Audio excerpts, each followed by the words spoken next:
day 36 as we enjoy the devotions, and I hope and pray that these devotions have been speaking to you.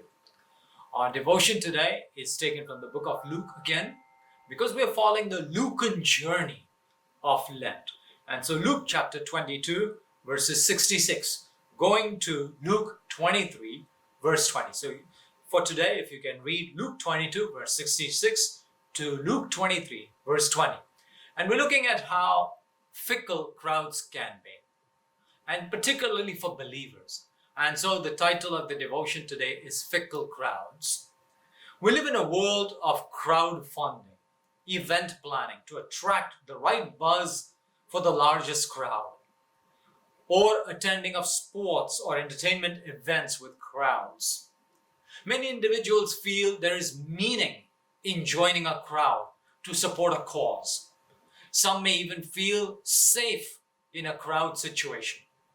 Some crowds are organized very effectively by entertainers, product sellers, or social justice groups.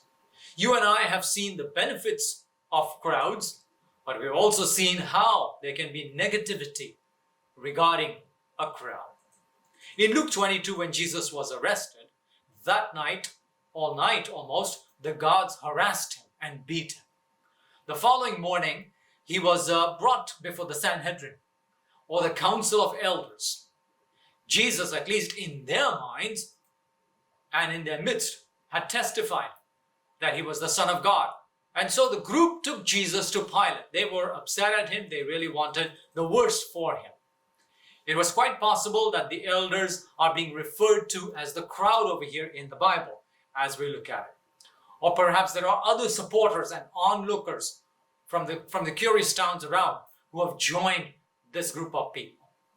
In Luke chapter 23 verses 1 and 2, they are merely rattled that their charges, they rattle up their charges and talk to Pilate about what this man Jesus is doing.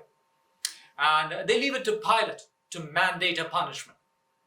However, Pilate did not find Jesus guilty, but the crowd insisted in verse 5 to bring charges of wrongful teaching, which does not really call for a death penalty. Both Pilate and Herod, before whom Jesus was brought, did not find Jesus guilty. But the crowd, mostly made of elders who felt that their authority and their beliefs had been challenged by Jesus, were adamant in wanting Barabbas, a common criminal, to be released, and then demanded that Jesus be crucified. Pilate still refused to give in to the crowd's demands, but then finally, after the third time, relented. In 1 Samuel chapter 15, we read of how the crowds insisted the prophet Samuel to elect a king for their Israel. King Saul later, who was elected, violated Samuel's directions. And in verse 24 of 1 Samuel chapter 15, we find out that Paul tells he was afraid of the people. Following a crowd can be beneficial or can be unpleasant for you and me as believers. On the day of Pentecost, the disciples poured out into the streets and they were filled with Yahweh's Spirit. And a crowd that misunderstood them gathered around them. And Peter testified to the Holy Spirit's presence. And as Peter testified, 3,000 people on that day were saved. They accepted Peter's message. Who are you and I swayed by? At the foot of the cross, each of us has to individually make a decision to be saved by Jesus and live a holy life.